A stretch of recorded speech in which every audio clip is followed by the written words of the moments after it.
Assalamualaikum warahmatullahi wabarakatuh.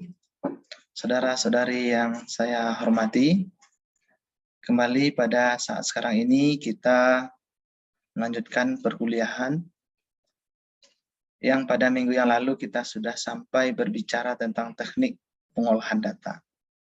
Harapan saya tentu saudara-saudari semua mencari referensi tambahan selain materi yang sudah didiskusikan, yang sudah Bapak sampaikan, dan yang sudah diberikan oleh pemakalah.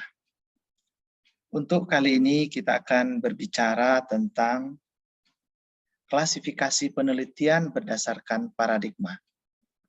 Sesuai dengan silabus perkuliahan yang sudah kita bagikan sebelumnya. Saudara-saudari semua, berbicara kita tentang paradigma penelitian, berarti kita berbicara tentang cara pandang terhadap data. Cara pandang terhadap data sebuah penelitian. Dalam penelitian ada dua paradigma, yaitu penelitian berparadigma kualitatif dan penelitian berparadigma kuantitatif. Berbicara kita tentang dua paradigma ini, mari kita lihat dengan secara sederhana karakteristik yang ada pada masing-masing paradigma penelitian tersebut. Pertama kita lihat penelitian kuantitatif. Dalam penelitian kuantitatif ada beberapa karakteristik.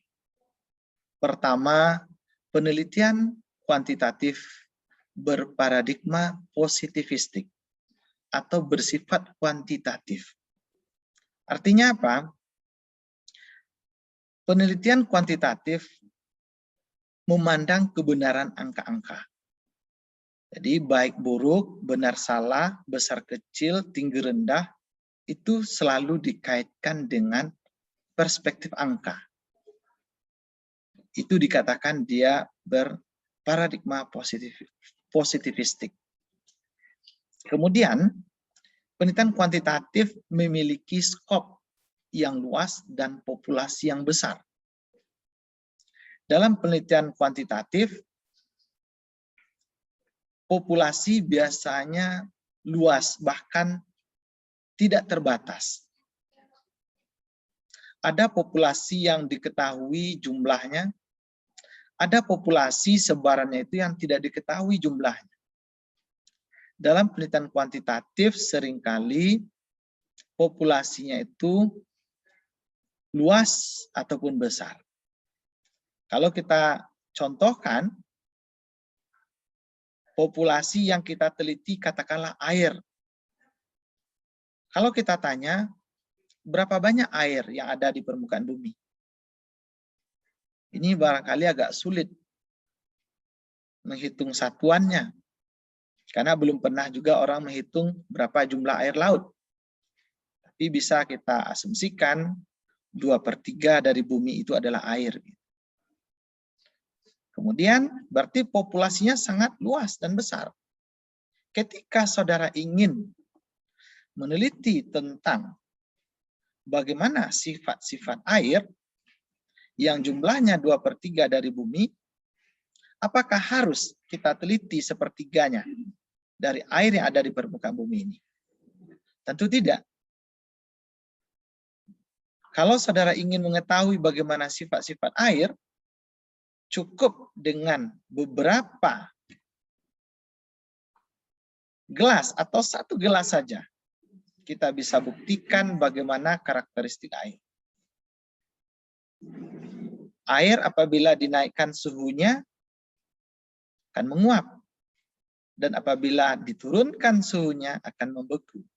Pertanyaannya, apakah air yang diturunkan suhunya di Indonesia akan berbeda kejadiannya dengan air yang ada di India sana, lalu ketika diturunkan suhunya, apakah pada suhu yang sama akan berbeda kondisinya?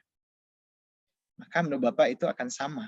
Ketika 0 derajat Celcius membeku, maka di sana Bapak asumsikan juga akan terjadi membeku. Berarti dia memiliki populasi yang luas, skop yang luas ataupun populasi yang besar. Itu karakteristik penelitian kuantitatif. Biasanya penelitian kuantitatif, jika dia populasinya itu sangat luas seperti itu, maka yang diteliti adalah sampel. Sampel yang akan diteliti.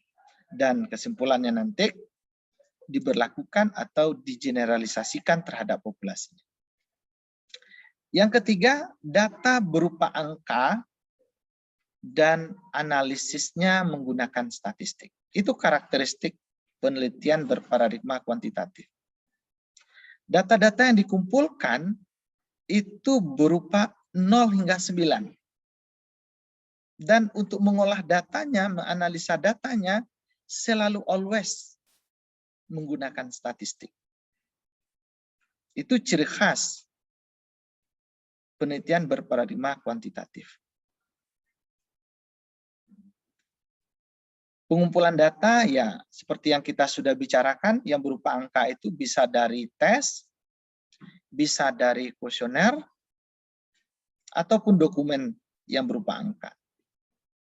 Ini adalah data-data kuantitatif. Ya. Selanjutnya, ciri khas berikutnya penelitian berparadigma kuantitatif, kesimpulan dapat digeneralisasi, inferensial. Kesimpulan itu digeneralisasi. Ketika kita melakukan penelitian terhadap sampel, maka kesimpulannya bisa diberlakukan untuk populasinya. Saudara-saudari semua, remaja putri, sering pernah enggak memasak gulai? Pernah ya, masak gulai? Lalu dalam satu belanga atau satu periuk itu, saudari ingin mengetahui bagaimana rasanya, tingkat keasinannya, lalu diambil satu tetes. Dan kemudian saudara coba. Ternyata saudara merasakan masih belum terasa garamnya. Maka saudari pada saat itu berkesimpulan, semua yang ada dalam periuk ataupun belanga tersebut, garamnya itu kurang. Kemudian saudara tambah, diaduk lagi. Lalu dicoba satu tetes saja. Dan saudara merasakan itu sudah pas tingkat keasinan menurut saudara. Garamnya begitu. Lalu saudari pada saat itu menyimpulkan seluruh yang ada dalam periuk itu rasanya sudah sama dengan yang satu tetes. Itu proses tersebut merupakan proses generalisasi. Jadi kesimpulan penelitian dilakukan terhadap sampel, kemudian kesimpulannya diberlakukan untuk populasinya. Itu namanya disebut generalisasi. Penelitian kuantitatif bisa digeneralisasi. Namun ingat, dalam penelitian kualitatif nanti, hasil penelitian itu tidak bisa digeneralisasi. Ya. Kemudian kita lanjut dulu. Karakteristik penelitian kuantitatif berikutnya hasil bersifat umum, tidak rinci dan tidak mendalam. Itu ciri khas penelitian kuantitatif. Hasil bersifat umum, tidak rinci dan tidak mendalam. Kenapa begitu? Karena kesimpulan dari hasil sebuah penelitian beranjak dari pengujian hipotesis. Ketika pengujian hipotesis dilakukan, sebagai contoh, metode A lebih baik daripada metode B. Setelah saudara uji terbukti, maka kesimpulan saudara, metode A lebih baik daripada metode B. Tidak ada keterangan tambahan. Wah, metode A ini bagus kalau ketika bla bla bla bla, sementara B lebih baik daripada A ketika bla bla bla bla. Itu tidak ada dalam penelitian kuantitatif. Jadi dalam penelitian kuantitatif bersifat umum kesimpulannya. Tidak rinci dan tidak mendalam. Itu ciri khas penelitian berparadigma kuantitatif. Selanjutnya, penelitian berparadigma kualitatif. Ini opposite sekali, saudara-saudara. Pertama, berparadigma naturalistik, berlatar alamiah. Kalau penelitian kuantitatif, fenomena itu dikondisikan, di-setting, ya. Fenomena itu memang dikondisikan, ditimbulkan gejala begitu. Namun dalam penelitian berparadigma kualitatif, dia itu latarnya alamiah. Kehadiran si peneliti tidak mempengaruhi fenomena yang terjadi begitu. Kalau dalam penelitian kuanti, fenomena itu dihadirkan oleh peneliti. Sementara dalam penelitian kualitatif, fenomena itu ada dengan sendirinya. Naturalistik. Alamiah terjadinya. Meneliti, tidak meneliti, saudara, situasinya akan seperti itu apa adanya. Itu dia. Jadi, latarnya berbeda. Yang satu dikondisikan, yang satu apa adanya. Nah, gitu. Yang kedua, ciri khas penelitian berparadigma kualitatif itu, si peneliti merupakan instrumen penelitian. Nah, di sini yang terpenting. Si peneliti dipandang sebagai instrumen, sebagai alat dalam penelitian. Kita tahu bahwa alat itu yang sangat menentukan terhadap ketercapaian hasil penelitian. Sekarang, si peneliti itu yang dijadikan sebagai alat. Lalu dalam konteks seperti apa dia sebagai alat? Seperti kita ketahui sebelumnya, teknik pengumpulan data dalam penelitian kualitatif itu adalah wawancara. Dalam wawancara, tingkat kedalaman, tingkat kelengkapan data yang terkumpul dari hasil wawancara sangat tergantung kepada kemampuan seorang peneliti mengeksplor, menanya informannya tentang sesuatu yang diteliti. Jadi semakin bagus si peneliti di dalam mengungkap sebuah fenomena secara rinci dan mendalam, semakin bagus hasil penelitian. Makanya si peneliti dianggap sebagai instrumen dalam penelitian. Selanjutnya, penelitian berparadigma kualitatif ini menggunakan purposive sampling. Memiliki sampel tertentu, objek tertentu, orang-orang tertentu. Jadi dia tidak bersifat tidak memiliki sampel yang luas begitu, tetapi objek tertentu. Apa contohnya? Nah, contoh ya, yang memiliki purposive sampling.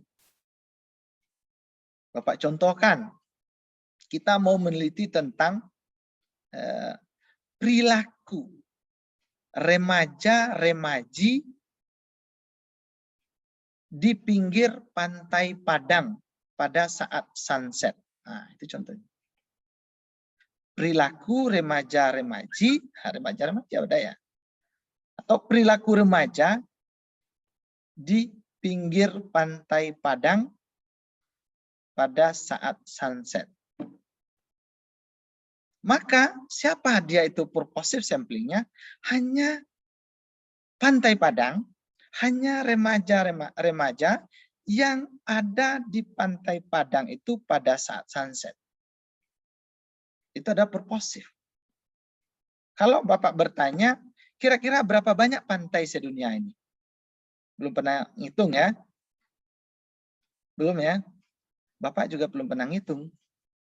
Tapi yang Bapak tahu pantai Padang itu hanya satu di dunia ini. Jadi dia purposive gitu ya. Tertentu saja. Nah, itu dia.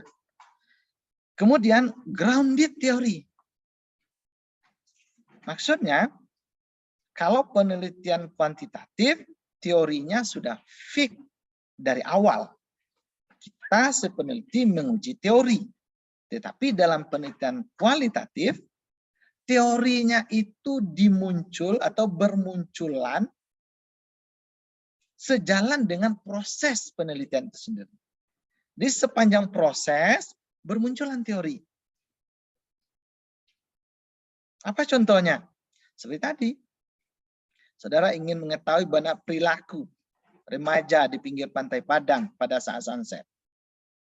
Pertama, saudara lewat ke situ, berhenti, ditanya sama remaja di situ, bisa kita panggil abang, uni, adik, bang, sudah sering abang ke sini? Sering. Apa makanan yang abang makan di sini? Wah, kalau kesukaan saya ke sini tuh makan jagung bakar. Baik, terima kasih udah Uni informasinya. Pindah lagi di sisi lainnya di Pantai Padang itu juga. Dilihat lagi, ditanya lagi, ternyata juga jagung bakar. Pindah lagi, jagung bakar. Maka timbul teori pertama bahwa makanannya remaja di pinggir Pantai Padang tadi pada saat sunset itu adalah jagung bakar. Satu baru. Tanya nanti berikut lagi. Lebih detail lagi. Tanya tentu orangnya sudah berbeda, bisa jadi. Dek, numpang tanya, ada makanannya suka jagung bakar di sini ya? Iya. Belinya di mana? Tuh di ujung sana. Harganya berapa? 10.000 satu. Satunya 10.000. Kita tanya lagi yang lain. Juga memberikan jawaban yang sama. Kita cross check kepada yang jual jagung. Bu, saya mau beli jagung. Berapa satunya, Bu ya? 10.000. Oh ya. Terus kalau remaja-remaja yang pada saat sunset itu yang berada di pinggir ini jajannya ke tempat ibu ini ya? Iya. Banyak enggak, Bu ya? Banyak. Berarti kita sudah menguatkan juga temuan kita bahwa makanannya jagung bakar harganya 10.000. Grounded teori, muncul teori baru lagi. Begitu seterusnya sampai sebuah fenomena itu detail informasinya. Itu adalah grounded teori. Sehingga kita bisa berteori di ending penelitian kita bahwa kebiasaan remaja-remaji di pinggir Pantai Padang, dia jajanannya jagung bakar, harganya 10.000, sumber jagungnya dari kota Payakumbuh. Lalu ketika sunset itu mereka menghadap ke sunset, tidak membelakangi matahari. Itu umpamanya. Pak, ini pengalaman Bapak atau gimana Pak? Oh bukan. Bapak memang pernah lewat sore-sore di situ ketika Bapak kuliah di Padang. Tetapi Bapak tidak duduk-duduk di pinggir pantai waktu sunset itu. Begitu. Nah, itu dia. Kemudian, informan sebagai sumber data bersifat snowball. Nah, itu dia.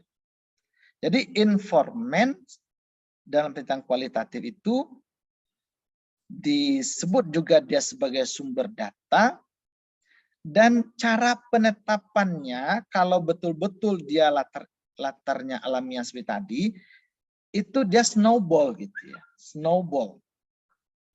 Snowball, bola salju. Mungkin bertanya, apa hubungannya Pak penelitian itu dengan bola salju? Ya, bola salju itu seperti kita saksikan di film Donald Bebek, pernah enggak lihat filmnya ya? Dari puncak gunung itu dia menggelinding, ya menggelinding terus ke bawah, yang darinya kecil sampai sangat besar, bahkan bisa menghancurkan sebuah rumah.